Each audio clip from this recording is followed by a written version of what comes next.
Hey everybody, it's me again. Boo. Back with another review, and this one is special for Halloween. Fight to the death between vampire perfumes that I have. Anybody that knows me knows that vampires are my favorite monsters. Gotta love me some Fang!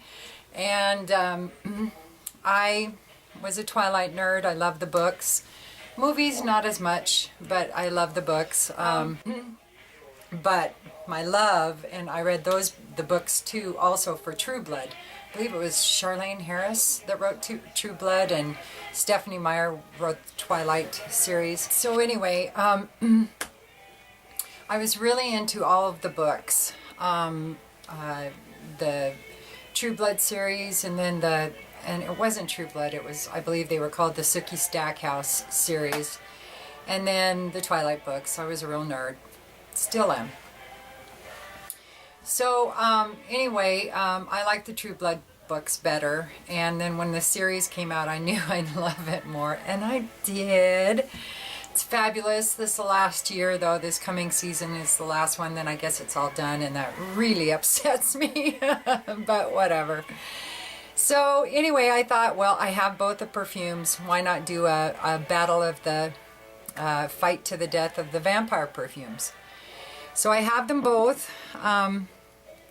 True Blood's is called Forsaken, and you've seen it before. I've done a review on it. Very disappointed on how it's not what I consider a dark gothic kind of a undead immortal perfume. And then Immortal Beauty has Immortal Twilight, and I got that one too, not expecting to like it either. I've talked about, you know, Forsaken, and just to refresh your memory, let's see, Forsaken. It is patchouli, night blooming jasmine, amber, pear, and citruses. Really not very gothic stuff, and it smells about that way. It's fruity, slightly patchouli. It's nice. I actually like the opening of this better than I do Immortal Beauty, or Immortal, is it Immortal Beauty? Immortal Twilight. But I like the dry down of Immortal Twilight better than I like Forsaken. And Immortal Twilight is peony, chamomile, amber, patchouli, citruses, freesia, and musk. I do like the dry down of this because it just becomes kind of a slightly ambery, fruity musk. And so I do like the dry down of this. But the upstart of this one is much better. When you first spray the Forsaken, you really get the patchouli and the pear. Oh my God, you get some beautiful pear with this. But it's right at the beginning, and it's fleeting. It's like 5-10 minutes. Neither one of these last worth a tickle. And on my skin, especially on my clothes, they may last up to 4 hours. On my skin, I'm lucky to get 2 for either one of these. Overall, I like the scent of the Forsaken better. And no, I'm not being swayed, because I like the fangy, head ripping off vampires better than I like the sparkly ones. But it's just a better done perfume, but neither one of these are a good vampire perfume, in my opinion, at all.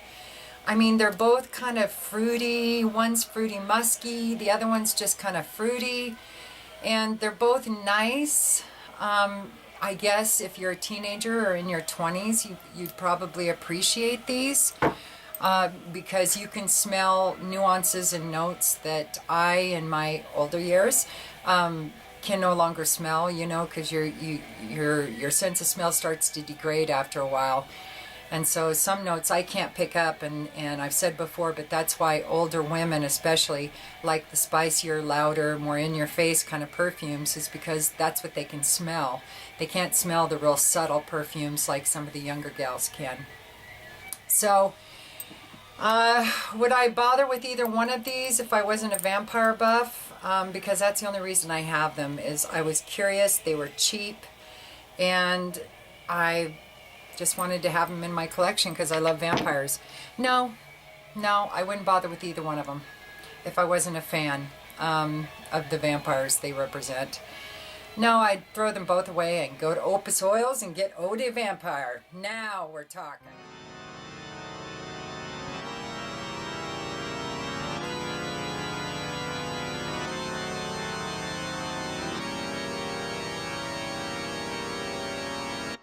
Now we're talking a vampire scent.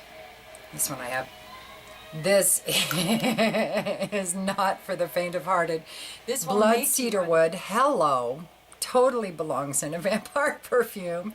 Saffron, dark rose, orris root, sandalwood, black agar, or agar, vetiver, honey, and temple incense. Now, doesn't that sound like the notes that belong in a vampire, kind of a perfume? It is a gothic, dark, heavy, unique, and it's sweet, but it's almost the kind of sweet that death and decay can bring. I mean, it's almost that in your face without being nauseating or cloying. It's not that artificial, synthetic kind of a sweet. It's a very natural, gothic kind of a sweet. It reminds me as if you've gone into an old abandoned church and the scent of the incenses that they've used in ceremonies over the decades have seeped into the woodwork around you, and you're sitting there and there's a bunch of dead flowers rotting and potentially even some other plants and stuff rotting in the corner while you're drinking an over-fermented wine or something. I mean, now, I think if you love Mother, you would like Eau de Vampire, if you smelled Kedra's Mother. If you don't like Mother, if you're repelled by it, then I wouldn't bother with Eau de Vampire, because this one is in your face and thick and resinous, and it really clings to you, and you have a definite line of demarcation where the scent is and where it's not. It doesn't fade, it just cuts off. It is intense. And I love it. I love it. And it's, I think, completely unisex. Date night. If your woman or man is into this kind of a perfume, it is a niche perfume, so it's very different than what you'd smell at Macy's. So you have to really put your nose on it and decide if you like it or not, or that your significant other likes it or not, before I'll say it's a fireside kind of a perfume. My husband is kind of getting into this one and Mother a little bit. He's just not sure. It's a little intense, but at the same time he can't smell some of the notes. I wish he could. So we're working on him. But I think it's some women will think it's a little masculine. Oh, it smells so good. Once it dries down, you really do get the dark rose effect, almost as if you've taken a white rose and dipped it in blood and left it on the altar of an abandoned church. That's kind of creepy, but that's kind of the way my mom works, and I love it. I think it's fabulous. You should get your nose on it. The other two, if you're young, I would try them. You might like them. Kind of a fruity, musky, and this one's just kind of straight fruity, but their performance is terrible. So